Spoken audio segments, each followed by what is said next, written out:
nos reinventamos todo el tiempo. Radio Sónica. Radio Sónica. La radio más escuchada de Internet. Estás escuchando Café con Luber, con la conducción de María José Lubertino. Toda la actualidad con una mirada diversa y feminista. Café con Luber, por Radio Sónica. Los barrios, periferias, colonias y poblas somos varias las que ya no se conforman, nos callamos. Hola, hola, hola, esto es Café con Luber y arrancamos una nueva semana de acción política en la ciudad de Buenos Aires. Vamos a intentar hablar con la novia del agente de tránsito que está internado o con alguno de sus compañeros porque, bueno, la gravísima situación vivida el domingo en la madrugada de la semana pasada de esta persona que fue atropellada fundamentalmente por parte de este hombre que se llevó puesto y mató a una mujer, mamá de 2 niñitos y que dejó en mal estado de salud con graves heridas a este muchacho, puso de manifiesto la precariedad laboral en la que trabajan los agentes de tránsito, cuando la ley que fue sancionada en el 2017 estipulaba que la Guardia Urbana, que preexistía, que eran empleados de planta de la ciudad, debía pasar a, digamos, hacer esta nueva forma de agentes de tránsito bajo el formato del empleo público, nunca jamás bajo la lógica del monotributo. Entonces venimos a descubrir que personas que trabajan hace 6 años cumpliendo un horario y todas las condiciones que hacen a una relación de dependencia en el propio estado de la ciudad de Buenos Aires, la ciudad más rica del país, los tiene en situación de precariedad laboral. Así que bueno, queríamos ocuparnos de la salud de Santiago, creo que se llama el muchacho que está internado, pero también conocer un poco más el debate que están dando internamente en este momento para que también cambien las cosas en relación a ellos, aún en este final de gestión de Larreta. Bueno, una semana que va a ser muy activa porque, bueno, hoy se conmemora un año más de la Noche de los Lápices. Recordemos que este es un hito histórico para todo el movimiento estudiantil y para los organismos de derechos humanos porque aquellos jóvenes que peleaban por el boleto estudiantil gratuito en La Plata fueron detenidos, desaparecidos y bueno, la mayoría de ellos fallecieron. Pero de todas maneras es un día que en general el movimiento estudiantil lo utiliza para hacer reclamos y recomendaciones, más en un año electoral en el cual los y las jóvenes, sobre todo los que votan por primera vez, están bastante movilizados. Bueno, tenemos 2 invitados muy especiales en el programa de hoy. Nos acompaña Pablo Bonastre, él es del Movimiento Comunero de la Comuna 6, de Caballito, y bueno, va a compartir con nosotros el trabajo que vienen haciendo desde más o menos 1994, porque ya se trabajó por la autonomía de la ciudad y después en 1996, cuando sancionamos la Constitución de la ciudad, el Movimiento Comunero tuvo un alto grado de participación por la descentralización, por la democracia participativa, pero bueno, los caminos que hemos recorrido en la ciudad no han llevado a la plena eficacia de las normas constitucionales consagradas, pero bueno, de esto vamos a estar hablando. Y también nos acompaña Mariano Sánchez Toranzo, él es parte de la campaña Gane Quien Gane, de la que hemos venido hablando en varios programas, que nos acompañó Marta Maffei, nos acompañó Beverly Kini, y que esta semana va a ser finalmente el día 19 su lanzamiento en Plaza de Mayo, aunque bueno, hay realidades desde Jujuy hasta Tierra del Fuego que tienen que ver con las luchas sociales, ambientales, políticas que se vienen dando. Así que gracias Mariano también por favor, un gusto estar. Por estar. Bueno, contanos un poco, Mariano, cómo viene esta campaña Gane Quien Gane, cuáles son los objetivos, qué vamos a estar haciendo el jueves 19. Bueno, la idea de la campaña Gane quien gane es poder discutir política, ¿no? Política en un año electoral, poder discutir de políticas en serio, ¿no? Políticas de Estado que tienen que ver con la defensa de los derechos humanos y de la Pachamama, decimos, ¿no? De la Madre Tierra. Entonces, en ese sentido, desde la multisectorial antiextractivista a la que pertenezco, convocamos a las organizaciones sociales, socioambientales del país a sumarse a una campaña que se llame Gane quien gane. Queremos discutir políticas de Estado, queremos saber qué se va a hacer con la megaminería, qué se va a hacer con los pueblos fumigados, qué se va a hacer con el extractivismo urbano, qué va a pasar con nuestra vida a partir de que cambien nuestros gobernantes. Y decimos gane quien gane y gobierne quien gobierne también, porque en las distintas provincias hay gobiernos de distintos signos políticos, pero que repiten esto del extractivismo, ¿no? Esto de la explotación sin fin de nuestra naturaleza, o de la que somos parte y nos tenemos que reconocer parte y hacernos responsables, no usar, no de ser los dueños y hacemos lo que queremos con ella. Y bueno, y en esto de discutir el modelo de desarrollo tiene que ver con discutir qué queremos, qué quiere cada provincia hacer en su territorio, poder discutirlo y decidirlo. Para eso tenemos que recuperar soberanía. Soberanía sobre la cordillera, porque en los 90 y en los gobiernos siguientes se les entregó soberanía a las mineras sobre el territorio, de gran parte del territorio de la cordillera. Hoy hasta ellos tienen aduana propia. Entonces, poder discutir qué se hace con nuestro campo, si producimos soja transgénica con agrotóxicos para los chanchos de China o producimos el mejor alimento para el mundo y para nosotros mismos. Porque hoy se da la paradoja que tenemos un país que está en capacidad, y lo dicen todos los presidentes y presidentas, de producir alimento para 400 millones de habitantes, y tenemos que declarar la emergencia alimentaria. Porque hay hambre, es ilógico, ¿no? Somos el 10% de esa cantidad, deberíamos comer gratis y de buena calidad. Y hoy comemos lo que se les cae a las exportaciones, a precio de exportaciones, lo que no se puede vender afuera, y las sobras quedan acá a precio dólar. Es decir, vivimos en la casa del panadero, claro, y en el peor estado, porque además comemos alimentos con agrotóxicos. O transgénicos. Bueno, los transgénicos necesitan de los agrotóxicos y los agrotóxicos son veneno. Entonces, que solo no matan a esa planta, pero matan todo el ecosistema, ¿no? Y aparte nos estamos comiendo ese alimento con veneno. La mayoría de nosotros, si nos hacemos un análisis de sangre, tenemos agrotóxicos en sangre. Se le hizo caiga quien caiga, hablando en gane quien gana, caiga quien caiga, mucho se confunde, caiga quien caiga. El programa hizo en su momento análisis de sangre a varios diputadas y diputados de la Nación que se prestaron para eso, y todos tenían agrotóxico en sangre. Y Víctor de Genaro tenía 2 tipos de agrotóxico, uno endosulfán, que está prohibido aparte. Entonces a veces no sabemos, nos enfermamos y no sabemos de qué nos enfermamos, y eso se va acumulando en nuestra sangre. Entonces, o decidimos, tenemos que decidir qué hacemos con nuestro territorio.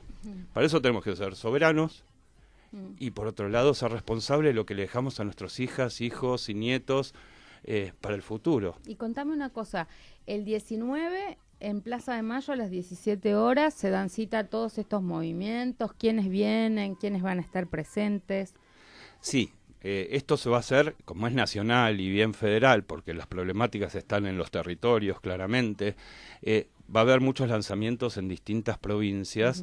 Ya empezaron a mandar aparte unos videos donde cuentan sus luchas, qué es lo que no quieren y qué es lo que sí proponen, porque la idea es que sea una campaña propositiva. No solo decimos no queremos esto, como dicen los pueblos del sur, no es no con el tema de la megaminería. Hoy en Chubut, que les están tratando de imponer la megaminería como solución a todos los problemas sociales del estado de Chubut, que hoy no está pagando salarios en término, que no está cumpliendo con los convenios colectivos, que no está funcionando correctamente la obra social de los docentes, las docentes y estatales. Así que ellos dicen, no quieren economías regionales, quieren turismo. Tenemos un país tan hermoso que van en contraparte. No es que se pueda hacer economía regional y megaminería o fracking.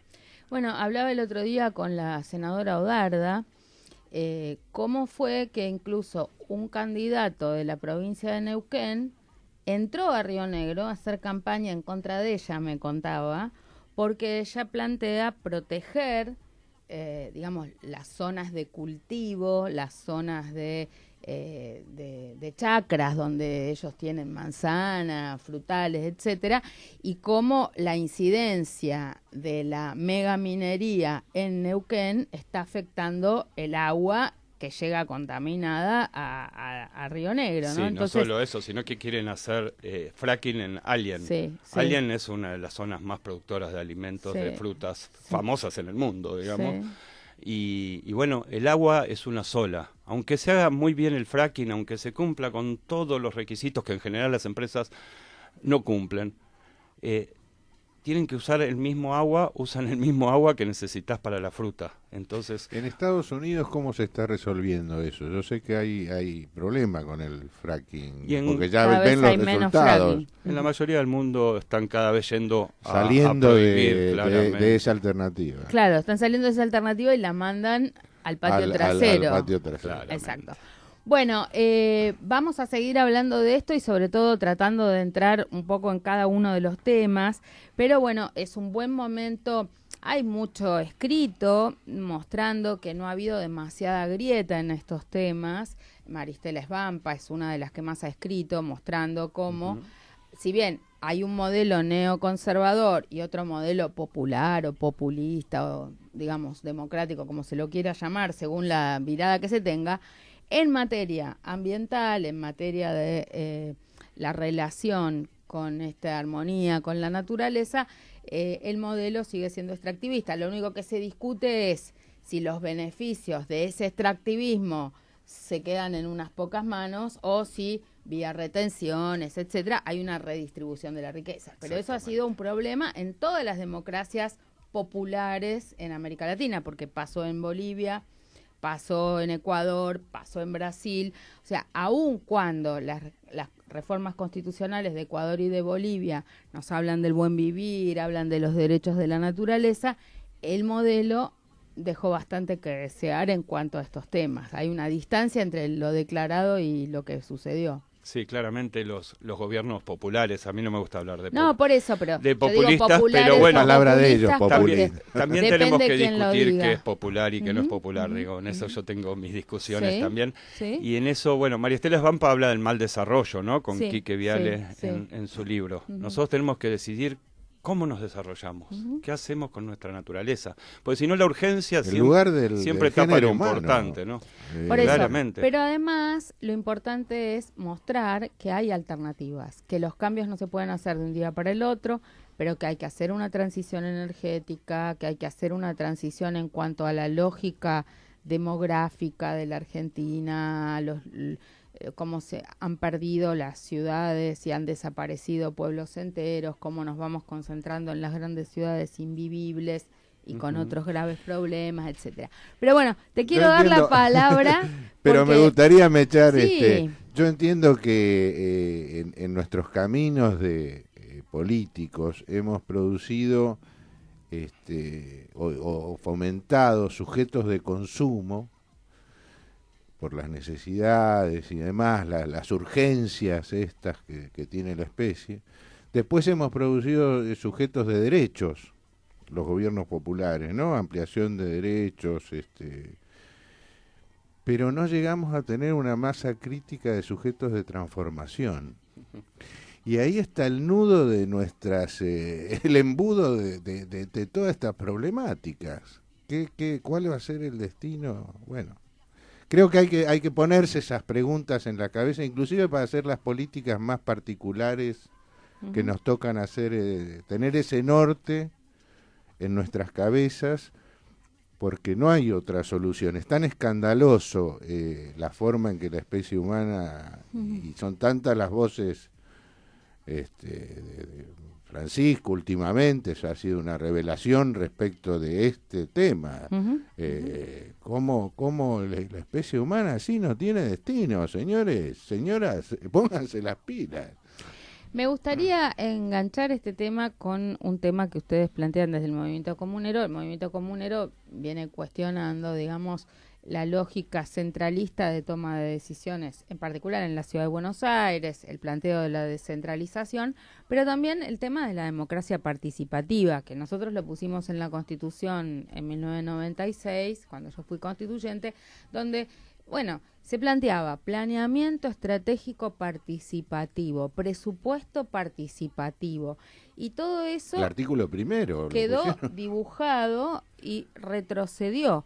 Y pareciera que, bueno, este gobierno, el de Macri, fue un desastre, el de Larreta peor que el de Macri. Pero los propios también han hecho lo suyo. Pero cuando tuvieron oportunidad otras fuerzas políticas, tampoco se la creyeron en serio. O sea, es como que cuando llegan al poder prefieren que nadie los controle, que nada se discuta, como si todos pudieran unitariamente tomar las decisiones. Y esto se conecta con lo que estábamos hablando Seguro. de ambiental, porque si no fuera por los fallos judiciales que dicen tiene que haber obligatoriamente un estudio de impacto ambiental, una evaluación de impacto ambiental, tiene que haber audiencia pública para definir tales proyectos, si no fuera por eso, no lo harían, no lo estarían haciendo. Y nos pasa algo parecido. Nosotros, en lugar de que haya una democracia participativa y planeamiento participativo, terminamos teniendo que judicializar las mayores aberraciones de los que hacen los gobiernos de la ciudad a través de amparos para tratar de evitar el código urbanístico, el código de edificación, la venta de tierras públicas, no sé, todo lo que hacen está mal, básicamente. Bueno, es interesante que hayas tirado esta línea de pensamiento, porque ese es el nudo de la cuestión. Si no, parece que el movimiento comunero, como grupo de ciudadanos independientes y políticos o partidarios en algunos casos, nos dedicamos a la cosa, a empujar la ley de comuna, su cumplimiento, que sí es parte de nuestro trabajo cotidiano, pero también es la excusa, o la excusa no, el objeto sobre el cual tratamos de ver qué es esto de la democracia participativa, porque de malversaciones ya estamos agotados. Últimamente las nuevas generaciones han tomado, uno los ve, y han tomado la democracia participativa, pero en sus construcciones siguen siendo la dinámica de los kioscos de la política autorreferenciales. Tal vez el movimiento de mujeres, el movimiento feminista tiene es algo el así. que Los movimientos sociales también manera más tienen asamblearia. algo. Los movimientos sociales también tienen por necesidad. Sí. Por necesidad. Igual. Pero nadie No se todos los movimientos ocupa. sociales son iguales tampoco. Nadie se ocupa de empezar a definir. Vos tenés, por ejemplo, una experiencia de años en tratar de hacer construcción política. ¿Cómo se hace la construcción política con democracia participativa? Estas son las preguntas. O sea, ¿cómo se recibe al que recién llega, por ejemplo? Disparo algunos de los temas. ¿Cómo se recibe en la manada al que recién llega? Supongamos que está el grupo constituido. Está funcionando. Llega alguien con talento. Es más, tiene más talento y más saberes que todos los que ya están. ¿Cómo lo incluye la manada? Y ahí, después la disputa de poder, cuando nosotros en nuestros espacios políticos y demás discutimos teoría, en vez de discutir teoría para completarnos, discutimos poder entre nosotros. Y estas son taras que vienen internalizadas de años. Ahora se ve, bueno, Porto Alegre, que tenía el presupuesto participativo, ellos vieron, después de 10 años de práctica, se formó una burocracia del presupuesto participativo, que terminó funcionando con las mismas lógicas de cualquier otro kiosco partidario. Bueno, yo lo veo a nivel de Naciones Unidas. O sea, hubo un momento en la década del 90, a contrapelo de lo que estaba pasando con la ola neoconservadora, que permitió que la sociedad civil penetrara en los pasillos de las Naciones Unidas. Eso que en los 90 fue disruptivo y que logró que hiciéramos tratados, documentos de avance, de qué sé yo, con las limitaciones que tiene la institucionalidad de Naciones Unidas. Ahora, yo que salgo y entro porque por dedicarme a la política u otras cosas a nivel local, no volví al ruedo internacional y veo a las mismas personas que estaban hace 30 ya como años, funcionarios. pero son burócratas, Claro. representantes de Y la es así. sociedad civil. Lo veas en el tema ambiental, lo veo en el tema de género. No puedo creer la misma señora que lleva, está como, aparte es una cosa, un núcleo cerrado. Bueno, ¿no? ahí viene el tema de esto de sujetos de transformación.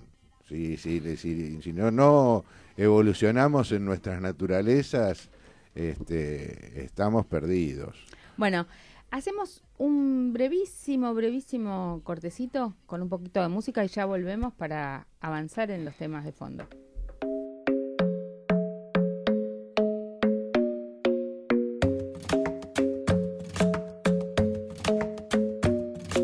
The club isn't the best place to find the lovers, so the bar is where I go. Me and my friends at the table doing shots, tripping fast, and then we talk slow. And you come over and start up a conversation with just me, and trust me, I'll give it a chance. Now take my hand, stop it, and the man on the jukebox, and then we start to dance. And now I'm singing like, girl, you know I want your love. Your love was handmade for somebody like me. Come on now, follow my lead. I may be crazy, don't mind me. Say, boy, let's not talk too much. Grab on my waist and put that body on me. Come on now, follow my lead. Come on now, follow my lead. I'm in love with the shape of you. We push and pull like a magnet do. Although my heart is falling too. I'm in love with your body. Last night you were in my room, and now my bedsheets smell like you. Every day discovering something brand new. Well, I'm in love with your body.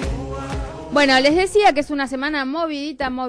Hoy a las 19 horas vamos a estar en Santa Cruz 140, va a haber una conferencia de prensa porque ese edificio, Santa Cruz 140, es un edificio donde viven más de 100 familias y hay un desalojo de un juez civil que ya está ordenado desde hace largo tiempo y que se va a sustanciar aparentemente entre mañana y pasado.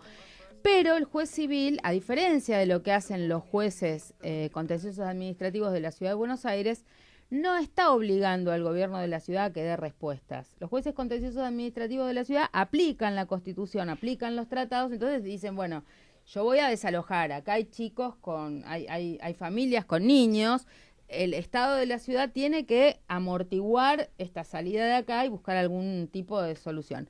El gobierno de la ciudad, el gobierno de Larreta, el IBC, nadie da ninguna respuesta, ni de corto ni de mediano plazo, y sin embargo el juez civil ignora la Constitución de la ciudad, los tratados internacionales y avanza, así que vamos a hacer una conferencia hoy a las 19 horas. Y mañana vamos a estar, por un lado, a las 18:30 en la puerta del CENARD. El CENARD es este espacio de alto rendimiento, es un centro de deportes de alto rendimiento que Larreta se quiere llevar puesto, que quiere demoler. Lo mismo que la palestra de los sandinistas. Entonces mañana 18:30 vamos a estar ahí con todos los deportistas para decirle no a la venta de tierras públicas en la Comuna 12. Y mañana a las 19 horas, salgo corriendo ¿viste? De un lado para el otro, a las 19 en la Facultad de Derecho, la campaña nacional por el derecho al aborto legal, seguro y gratuito, vamos a estarle tomando examen a los diputados y diputadas, candidatos y candidatas, para saber quiénes van a votar el aborto legal ya, ni bien asuman. Así que, bueno, eso es un poquito cómo viene la semana. Y después, por supuesto, el 19 tenemos a las 17 horas que estar en Plaza de Mayo por el gane quien gane. Igual la semana viene movida, el 21 de septiembre tenemos un montón de actividades por el Día de la Primavera, actividades que tienen que ver con compostaje, plantación de árboles. Ya después les voy a contar, pero vamos a estar en varios lugares a la vez. En Plaza Clemente hay uno y también en Parque Chas. Así que después en mis redes sociales pueden mirar todo con detalle, pero hay unos reprogramas para el 21 de septiembre que espero que esté lindo el día.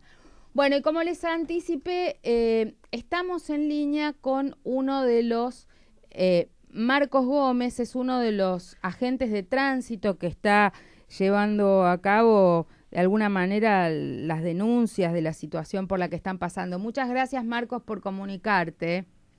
No, gracias a vos por escucharnos. Bueno, escúchame, ¿cómo está el muchacho? Santiago creo que es el que está herido. Sí, Santiago es el compañero nuestro que hoy está en el Hospital Fernández, atravesando una situación crítica. Sí. El estado sigue siendo crítico, grave, pero se mantiene estable por el momento. Hoy se le hizo una traqueotomía, de la cual salió favorable, y están viendo si dentro de 48 horas más o menos empiezan a bajarle la cantidad de sedantes, a ver si él se despierta del coma farmacológico.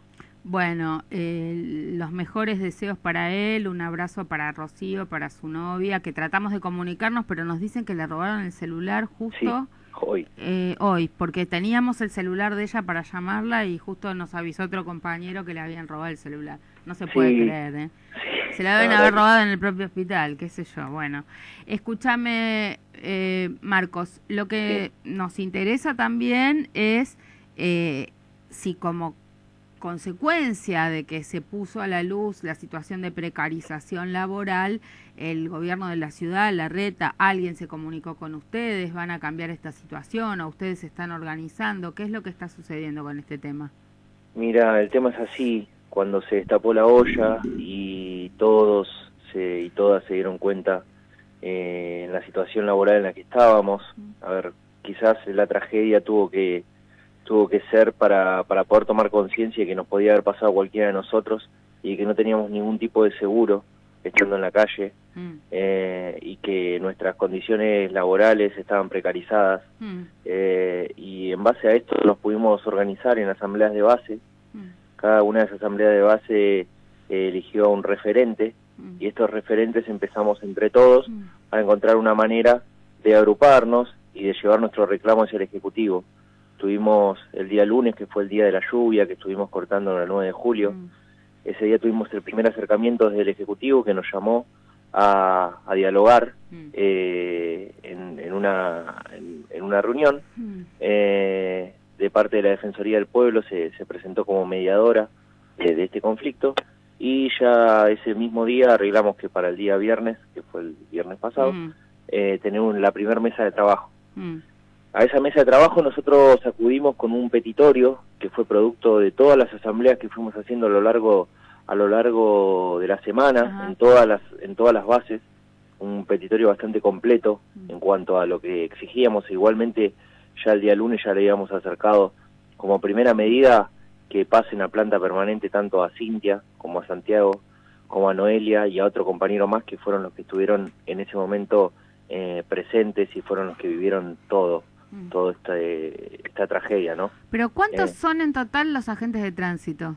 Somos 2.700 agentes de tránsito. Dentro de esos 2.700, 2.000 somos monotributistas aproximadamente. Y te hago una pregunta, ¿los 700 que están en planta eran los que venían de Guardia Urbana? Y la mayoría, a ver, o sea, cuando sacamos la ley del 2017, los de Guardia Urbana los pasaron a agentes de tránsito manteniéndoles la planta, ¿o precarizaron algunos de ellos? No, a ver, los que eran de Guardia Urbana ya son plantas, sí, hace mucho tiempo, ya hace como 10, 11 años después de esto. Ellos ya sí son planta, desde el 2013 hasta ahora, 2019, que ningún otro trabajador pasó a formar parte de la planta del gobierno de la ciudad. O sea que desde 2013 hasta ahora todos los trabajadores que entramos somos monotributistas y estamos en condiciones precarias de trabajo. Te va a hacer una pregunta Mariano Sánchez Toranzo, que está acá en el piso. Dale. ¿Los que están en planta son planta permanente o son planta transitoria? Y tenemos, o sea, no todos son planta permanente, o sea, tenemos variados. Hay plantas permanentes y hay plantas transitorias. Está bien. Bueno, escúchame, ¿y qué respuesta les dieron? ¿Van a concretar en algo o no? Mirá, el viernes tuvimos el primer acercamiento en cuanto a las propuestas que nosotros ya llevamos. Se comprometieron a que tanto Cintia como Santi como las personas afectadas en ese asesinato, porque ya le llamamos asesinato, no fue un accidente, van a tener la planta permanente, así que esa es una de las primeras conquistas que tuvimos y la que más nos surgía porque estábamos desesperados por la situación de nuestros compañeros y de su familia, también de que va a haber un gabinete psicológico que los va a amparar, más que nada las familias que están destrozadas, que vamos a partir del 1 de octubre a tener una aseguradora de riesgo, no es RT porque no nos pasan la planta, pero sí una aseguradora de riesgo en el mientras tanto, digamos, y que la obra social de los municipales nos iba a cubrir de manera integral la prestación, ¿no? O sea que íbamos a tener obra social. Pero uno de los puntos en que nosotros no negociamos, digamos, y que el gobierno todavía no, digamos, trajo una propuesta muy escasa, es el tema del pase a planta permanente. Nosotros queremos pasar todos a planta permanente, todos los que no entramos dentro del, o sea, mejor dicho, que entramos después del año, que es lo legal, o sea, lo legal es que en un año te pueden tener como monotributista, pero después te tienen que pasar a planta. Sí. Entonces lo que le exigimos al gobierno de la ciudad es que se ponga en regla y que después del año nos pase a todos a planta permanente. Y acá la mayoría estamos hace más de un año. Sí, hay claro. gente, Cintia se murió esperando una planta estando hace 6 años en el gobierno.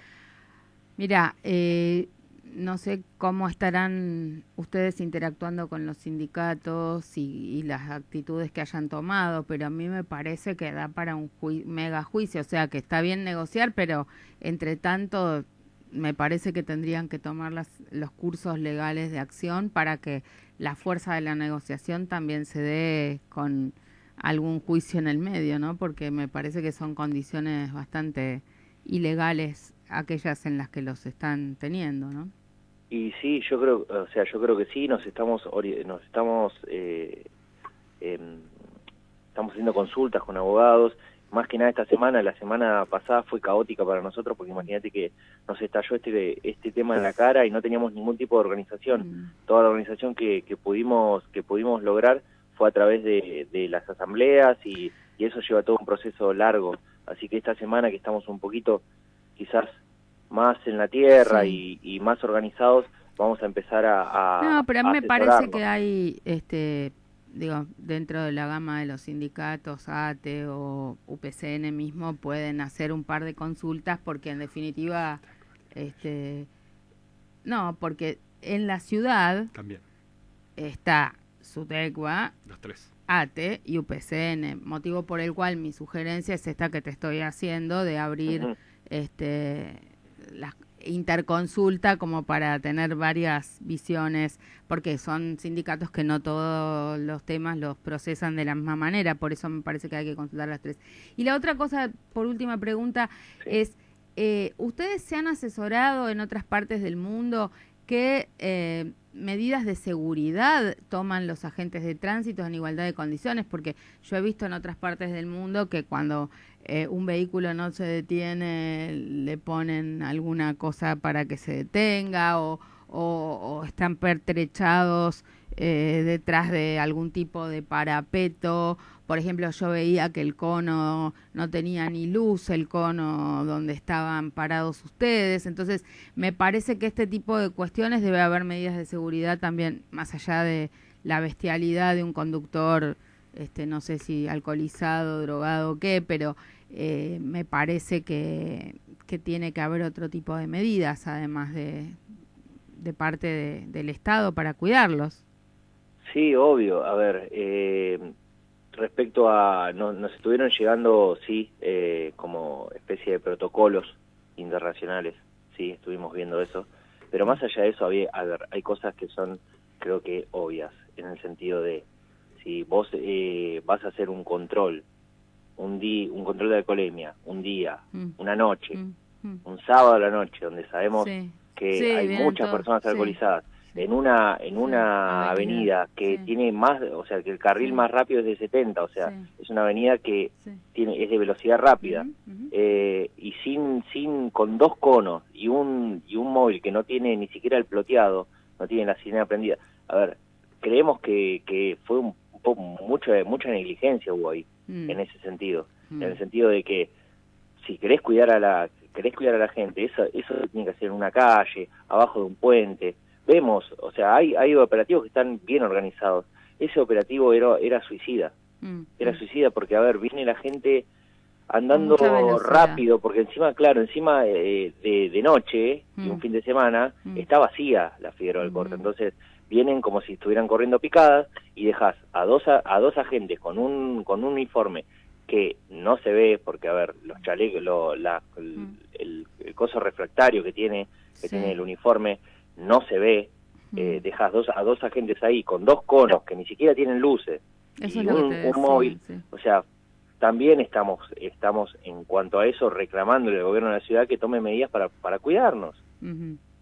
Simplemente eso, para cuidarnos, no estamos Marcos, pidiendo nada del otro mundo. Te agradecemos mucho la comunicación, vamos a seguir el tema y bueno, estamos acá a disposición si quieren venir algún día cuando vaya avanzando la negociación acá al piso y podemos charlar un poco más extensamente.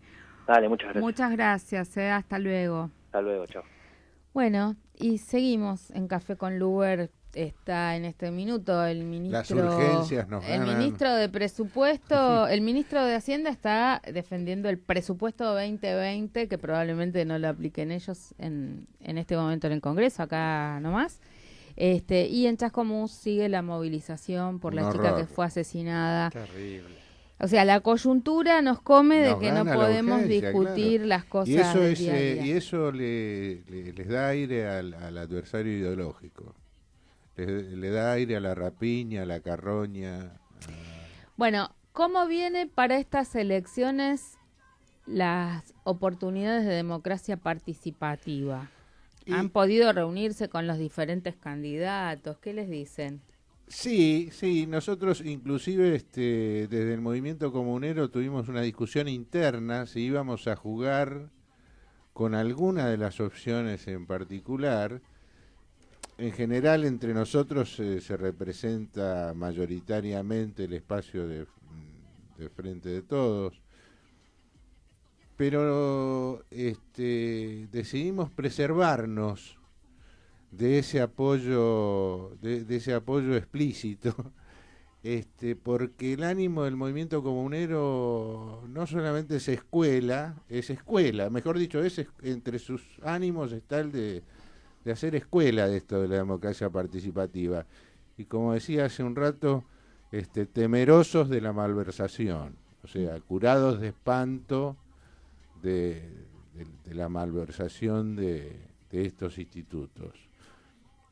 Bueno, me quedan cosas. Yo agradezco mucho. Quisiera pasar el aviso que estamos en el Facebook, tenemos nuestra página del Movimiento Comunero, tenemos Instagram, tenemos Twitter, tenemos tenemos las cosas. Y se reúnen una vez por mes en cada comuna.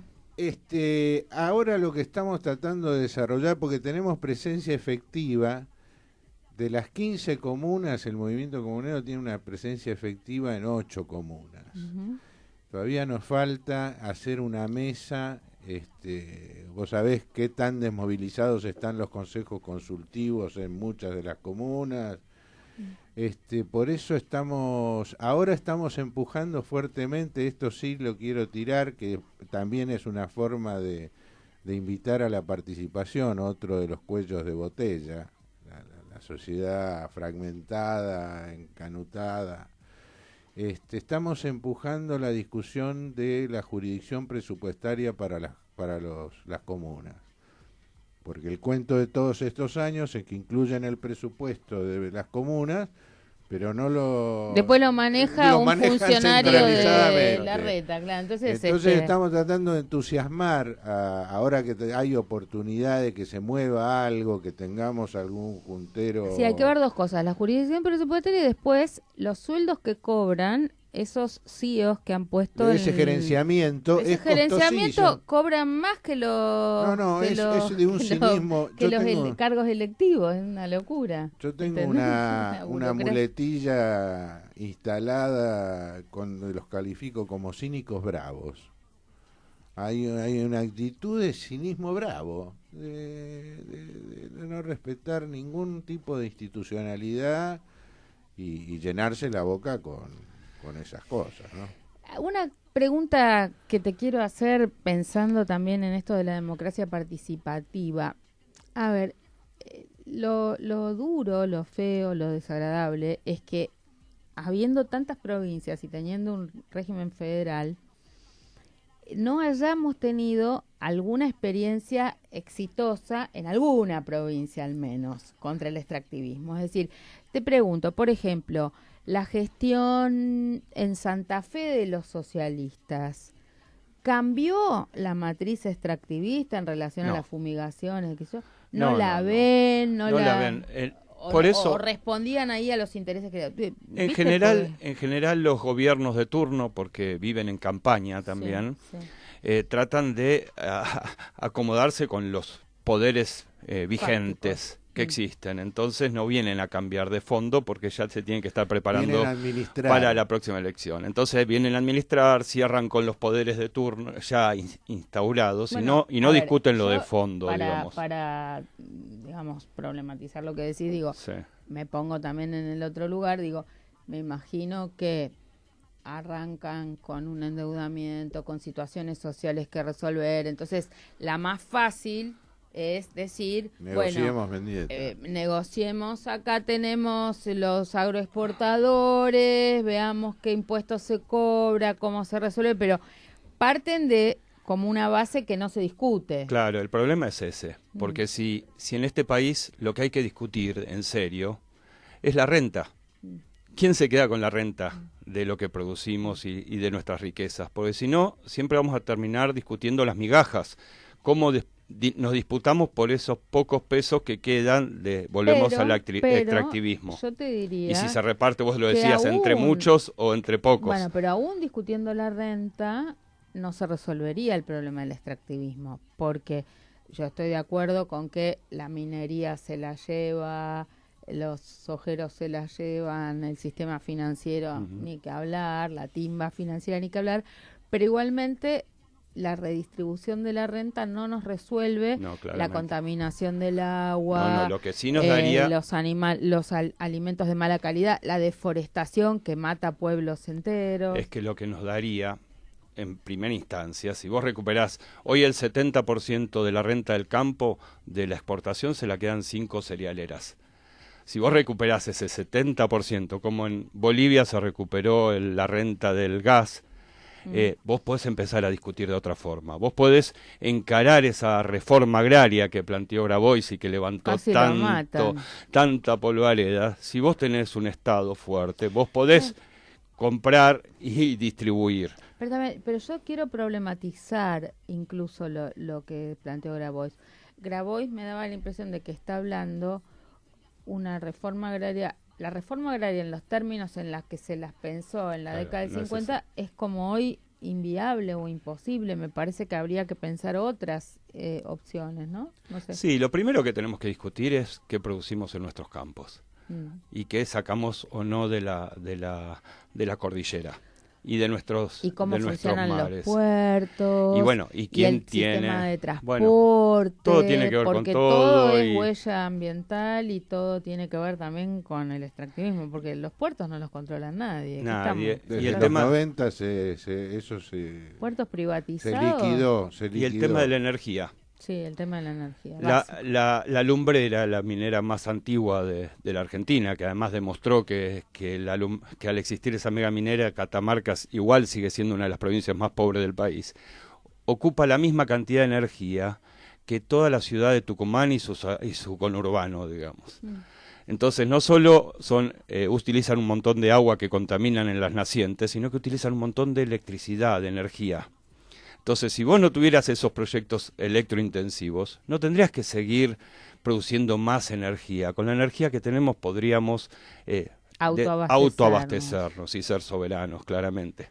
Entonces, el tema de qué energía y para qué es muy importante, porque si no, tenemos que seguir produciendo energía y quieren hacer mega represas en Chubut o en Misiones. El disparate de armar mega hidroeléctrica, energía nuclear, etcétera, a distancias abismales del lugar donde se va a utilizar la energía. otra cosa que es antieconómica, ineficiente y que genera otros costos. No, y aparte esto de que como la energía no va a los pueblos y no está en beneficio, pensada en beneficio de los pueblos. A nosotros nos Bueno, dicen, hay varios ejemplos nos dicen que somos cuasi guerrilleros por prender un aire acondicionado, cuando estas mega empresas consumen toda esa cantidad de energía que se produce con nuestras centrales atómicas, con nuestras represas, y se quiere hacer mega represas.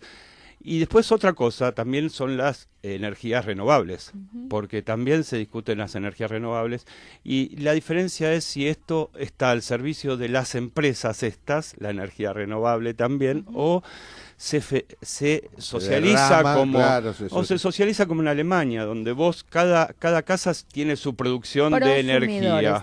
Pasamos de consumidores a ser prosumidores, que podemos generar nuestra propia energía y nuestro excedente vendérselo. Ahora, la ley se aprobó, la ley de prosumo se aprobó, no se reglamentó, no sé qué está pasando con eso. No sé bien en qué situación se aprobó. está, Yo sé que en España, pero por la ejemplo, inversión no va. En España está prohibido. Bueno, acá como, se aprobó. Como conquista de las empresas de producción de energía, prohíben que vos tengas paneles solares en tu casa. Qué triste. Es bravo. Bueno, pero es bravo. Bueno, pero esta es la entidad también de la batalla que damos, que hormigueamos y que damos. Es varios cuellos de botella tenemos. Y después esto de la democracia directa, no me quiero ir sin charlarlo porque me parece muy importante. Nosotros tenemos en la Constitución del 94 y en la del 96 en la ciudad instrumentos de democracia directa que no están reglamentados. Y la que fueron reglamentados abortiva, exacto, impidiendo imposibles de lograr. La iniciativa popular. Yo digo, no tenemos que ir muy lejos, hay que ver acá enfrente, a Uruguay, ¿no? Ellos tienen una democracia directa, mucho más directa que la nuestra. Han hecho consultas. Han hecho consultas y uno juntando una cierta cantidad de firmas. Yo vengo en la militancia de toda la vida y a veces caemos en esto de no poder canalizar nuestra energía. Somos muy protestones y está bueno que lo seamos. Ese es otro de los temas de la democracia participativa. ¿Cómo discute la democracia participativa, que es generosa, genuina, humana? ¿Cómo discute con el poder real? Con la democracia representativa, claro, ¿cómo articula? Y bueno, a través de estas iniciativas populares. ¿Cuánta masa crítica tendríamos que tener de conciencia crítica para poder dar la batalla? Porque si no... Pero no es solo que tengamos conciencia crítica, es que las instituciones del poder bloquean y neutralizan a las instancias participativas que se abrieron. Claramente. A ver, cualquier presidente y el Congreso podrían convocar a consultas, aunque no fueran vinculantes, pero si quieren dar un debate sobre un tema, no sé, deuda externa, vamos a ir a pagarle al fondo, no sé, consulta popular. Nadie se anima a hacerlo. No, claramente quieren cheques en blanco y en todos los partidos, quieren cheques en blanco para en 4 años hacer lo que quieran. Y la verdad que eso no es democracia. Entonces necesitamos esos instrumentos y en vez de a veces prepararnos tanto para movilizarnos y para estar en la calle y molestarnos entre nosotros, porque terminamos molestándonos con otros, ¿por qué no nos ponemos a juntar firmas, a concientizar, que nuestros cuadros militantes se concienticen y profundicen en esas especialidades y en esas cuestiones? Nosotros en los 90 juntamos 1 millón de firmas desde la CTA. Antes sí, con el Frenapo también, pero en la CTA juntamos 1 millón de firmas por el tema de la reforma previsional, por los jubilados y jubiladas, y conseguimos que no solo existiesen las ART, sino que siguiese existiendo la jubilación de reparto, que después terminó volviendo a lo que hoy tenemos, digamos. Pero eso fue acompañado con mucha movilización, y la justicia funciona si hay movilización popular, si no responde a los poderes instituidos de turno. Claramente, vos hablabas que a veces la única posibilidad es, los jueces funcionan, porque había hay movilización popular. Lo que yo quiero decir es esto, esas causas judiciales funcionaron de alguna manera, amortiguaron, porque la ciudadanía se apropió de las leyes de presupuestos mínimos sancionadas a partir del 2002 y lo llevó a la justicia. O sea, es porque las asambleas, los vecinos, judicializaron y llegaron a la justicia y había estrépito fori, digamos. Y bueno, la ley de comunas también surgió. Claro.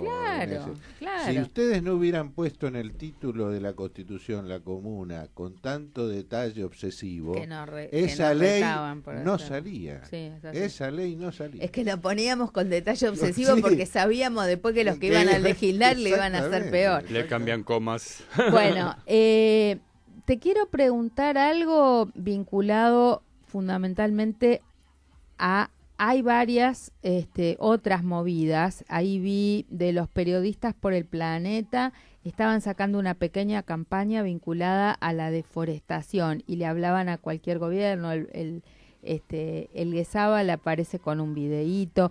Me parece que habría como que coordinar, converger, hablar, dialogar, invitarlos, porque me parece que en los ámbitos ambientalistas hay varios que están con las mismas preocupaciones, a veces no tienen la misma dinámica, pero... Sí, la verdad que es, bueno, yo vengo de la central, de la CTA Autónoma, desde ahí hemos hecho esto de tratar de juntar lo que está separado también, ¿no? Hacer un nexo, por un lado, entre las luchas socioambientales y las luchas tejer lo que sociales. Ha sido destejido. Exactamente.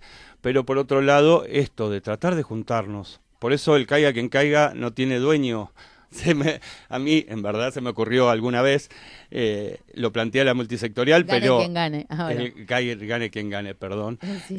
No tiene dueño, porque la idea es las construcciones colectivas. Y ahí se sumaron muchas asambleas que capaz estaban por un lado en la UAC, en la Unión de Asambleas de las Ciudadanas se llamaban, ahora tienen otro nombre, pero es la misma sigla, con otros que se juntaron en el Parlamento del Agua. Entonces, bueno, la idea es sí, juntarnos atrás de políticas y no atrás de personas. Porque las personas tenemos todas luces y sombras, y cuando la lealtad es personal, yo termino bancando las luces y la sombra de la otra persona. Yo soy fanático de Maradona, pero en lo futbolístico, no lo elegiría ni como padre ni como pareja, ni banco esas cosas. Entonces eso de poder discriminar, y lo hablábamos hoy antes de entrar, es el tiempo en que las organizaciones sociales vamos a tener que discutir entre la autonomía y el aplaudidismo, y el seguidismo, porque cuando uno hace aplaudidismo y seguidismo prioriza los intereses del gobierno y no de los que dice representar. Entonces entramos en contradicciones, entramos en el cinismo, entramos en decir que defendemos ciertos intereses de nuestros trabajadores, pero no le hacemos un paro a nuestro gobierno porque es...